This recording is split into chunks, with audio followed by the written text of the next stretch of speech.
నిబంధన స్త్రీలు. గలతీ పత్రిక 4వ అధ్యాయం 24వ వచనములో ఈ స్త్రీలు 2 నిబంధనలై ఉన్నారు అని పౌలు మహాశయుడు రాశాడు. ఎవరా స్త్రీలు? ఒకటి హాగరు, రెండవది శారా. హాగరు, శారా బైబిల్ చరిత్రలో నిబంధనలకు ప్రతినిధులుగా చెప్పబడ్డారు. హాగరు అనే మాటకు అర్థం ఏంటంటే యాత్రికురాలు అని అర్థం. శారా అంటే అర్థం ఏంటంటే రాజకుమారి అని అర్థం. నేనంటాను, సేనాయి కొండ దగ్గర దేవుడు మోషే ద్వారా చేసిన పాత నిబంధనకు ప్రతినిధి హాగరు.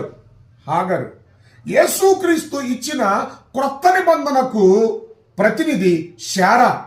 నేనంటాను, ఈ హాగరు శారా ఇద్దరు కూడా 2 నిబంధనలై ఉన్నారు. హాగరు పాత నిబంధనకు, శారా క్రొత్త నిబంధనకు ప్రతినిధులుగా చెప్పబడ్డారు. కనుక దేవుని నిబంధనలు యథార్థమైనవి. ఆ నిబంధనలు